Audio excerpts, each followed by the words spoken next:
Morning YouTube. So it's the day after Christmas, Boxing Day. Selection trays have hopefully been consumed.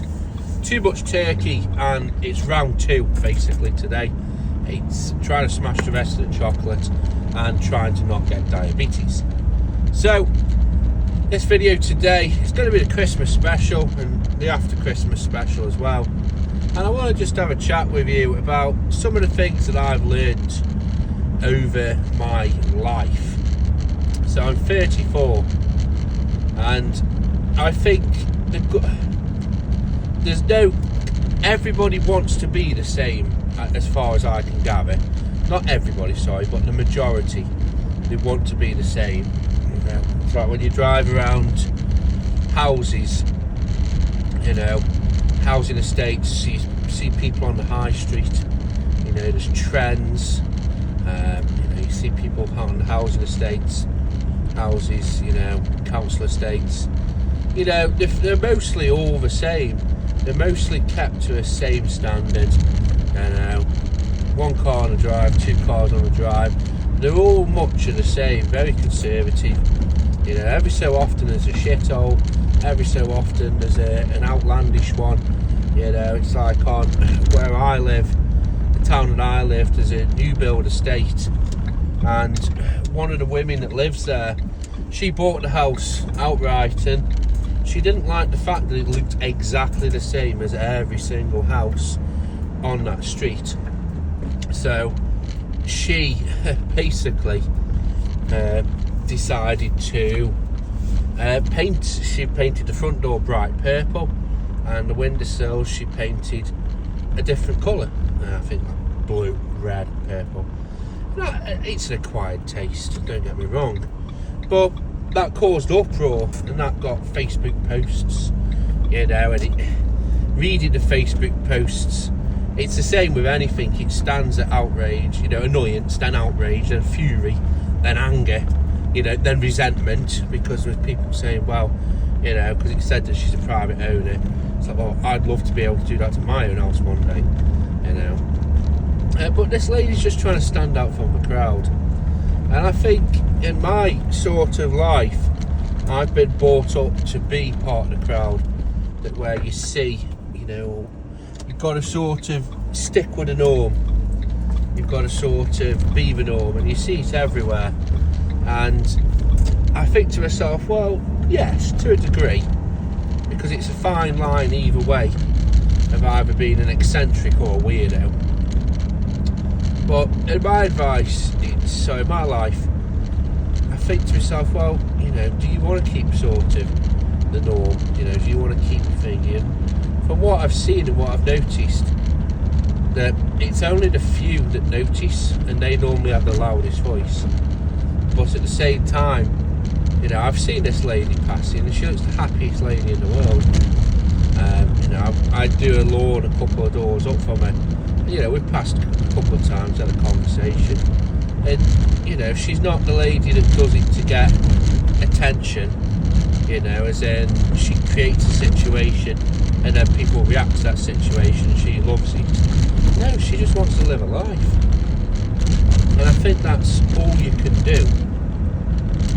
I spent a good part of my life, and on hindsight, I wasted a lot of it by, you know, treading water in a trivial job. You know, I spent most of my working life in jobs that I don't like. And, you know, the easiest thing to say is, well, why don't you go earlier? And, you know, why don't you change it? Well, when you're younger, you basically, your mind's on other things and you get comfortable. And, you know, so the first part of the story is embrace being a little bit eccentric. It doesn't matter. I genuinely think the majority of the people don't care. Yes, with that lady, you know, the strongest voices got through, so to speak, you know, especially on the Facebook posts. But overall, the vast majority of people do not care. I see a lot of people where they're worried about what to wear and how to look. You know, I am a big, you know, and it's, nobody gives a shit, basically. I've seen it where, I think it was, I can't can't think where I was the other day.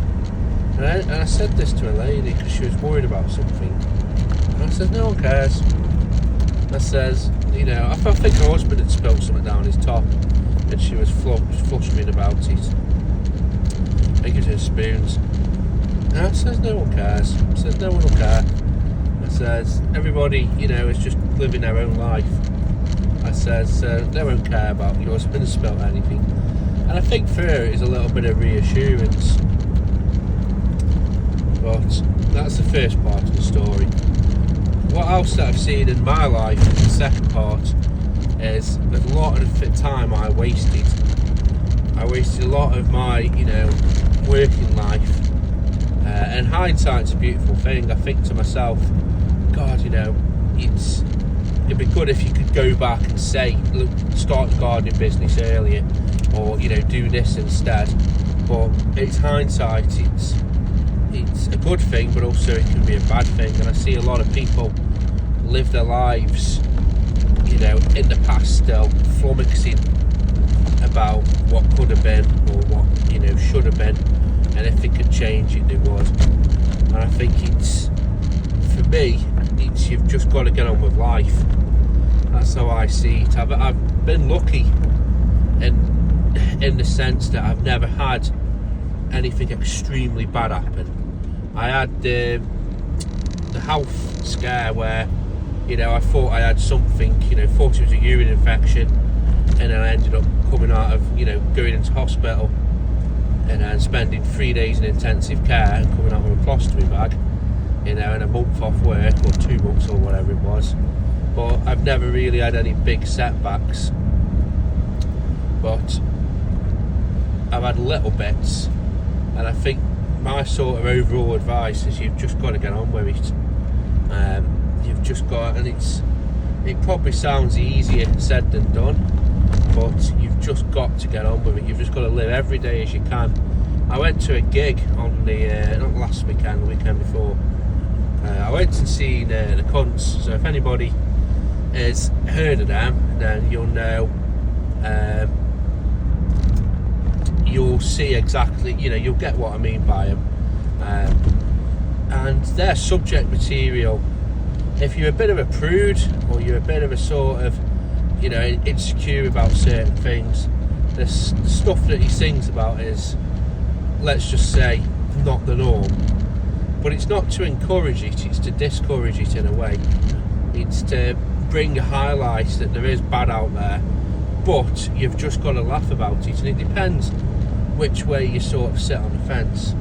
Me personally, I think laughter can heal a lot of things. It can take your mind away from it. I know for me that, you know, if I do feel a little bit down or a little bit, you know, not depressed, because that's a loaded word, but if I do get a bit down in the dumps, I find that watching, you know, even 10-15 minutes of, you know, funny videos on, you know, Instagram, YouTube, and laughing to myself cheers me up no end. It gives me that little mental boost, and I think it's so important, laughter.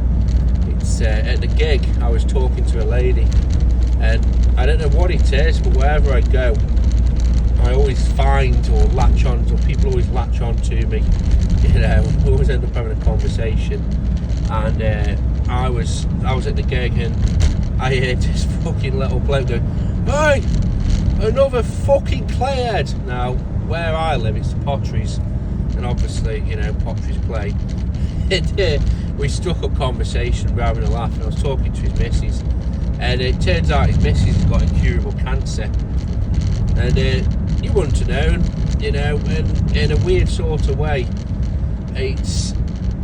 she was laughing about it. It's not, you know, laughing that it is, she's got incurable cancer, but she's probably, I don't know if she has, but from what she said, and, you know, she never really knew deep down, but she's realised to herself that she can either, you know, cry till the end of her days, be down, or just get on with it and enjoy every single moment that she's got left. And I think that's all we can do. In a way, we've all got a countdown. You know, as depressing as it sounds, it probably sounds for this lady, it could be reassuring because she knows when it's coming. Could, you know, I'm trying to sort of get into her mind here. But for everybody else, we're on a clock, and I see so many people, I see so many young people, you know, it's just wasting their lives. And I think people who are watching this, so just a little bit of a sort of a side note, this fog actually doesn't doesn't look that bad on the phone, but actually it is really thick. And there's a bloke who's been on my arse, he's just turned off, and for most of that journey back he has been on the other side of the road trying to overtake. I honestly think some people want to meet the maker earlier, but anyway. So, like I said, you've just got to live every single moment as you can. I see people where they're younger than me, and they just don't do anything at all. You know, don't work, don't have any hobbies, just stay at home. You know, just playing video games. So yeah, you know, it's entertainment for them. But when I look at the world and what's out there, you know, even when I was working in the shitty jobs, I still did things, to be fair. I still went out and seen things and done things. And again, it's, you know, I was brought up to be the norm, you know, and the things that I did when I was younger, you know, was different to what I was brought up with. So to get away from that was very reassuring and very sort of satisfying, should I say. But you've just got to, like I said, I keep saying this, for me, you know, with that little health scare, it did open my eyes, and I was actually talking to my brother a little bit after, and he sees how hard I work, and he says to me that, you know, you're working all the time, all the hours, you know, putting money away, just stacking it basically, and, you know, for what? If it is that you drop dead, somebody else will get it. So he says, you know, you need to sort of try and find that balance. And that's what I've been trying to do all year, and that's what I'm going to be trying to do for the rest of my working life. So I'm 34, that might come as a surprise. I did have a hard paper round when I was younger, and so for me, the next 34, I'm halfway through my working life, and also, you know, 68 when you retire, you know, you've got another 10 years if you're lucky, 12, 15. And I think to myself, do I want to spend the next 34 years, you know, struggling and, you know, trying to sort of make ends meet and, you know, like trying to push myself to do this and, you know, or do I want to sort of strike a balance? I'd rather live a more comfortable life, but not necessarily have the nicest nice things around me or the biggest house that I possibly could. I would rather live within my own means in a smaller house or a smaller living situation with a better quality of life. May as well talk about that now, just as a side note.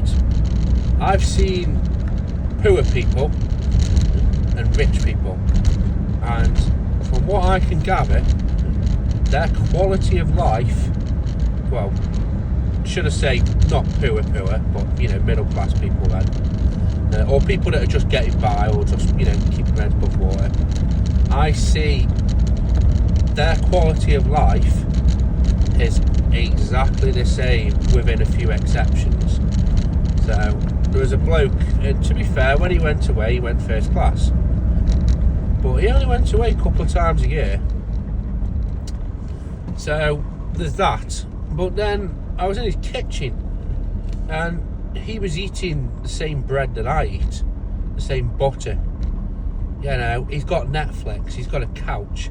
Yes, his house is a lot bigger, a lot more rooms, he's got multiple cars, but, you know, that's it. And fundamentally, is every single day quality of living, even though he's a lot more wealthy than I am, is exactly the same.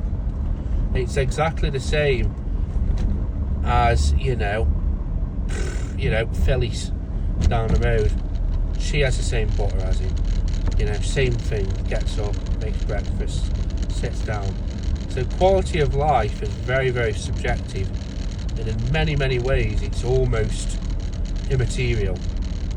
I think as long as you've got a good quality of life, earning and killing yourself and, you know, doing all these stupid hours, it's not going to change much more in reality. It will, to an extent, you know, as in, you know, this rich chap, he went first class twice a year to, you know, Mauritius Islands or whatever it is. So he can afford that. But in reality, you know, for the majority of us, our quality of life, you know, as long as, you know, everything's going to plan, is pretty much the same as what, you know, the rich bloke had and what other people had.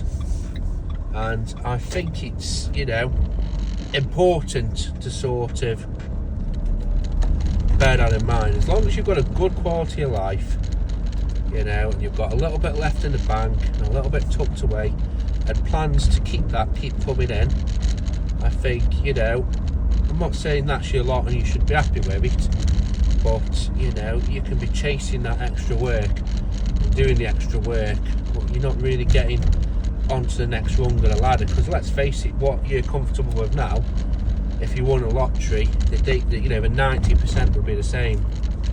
It would just be the surroundings. You'd be in a more pleasant form of them surroundings.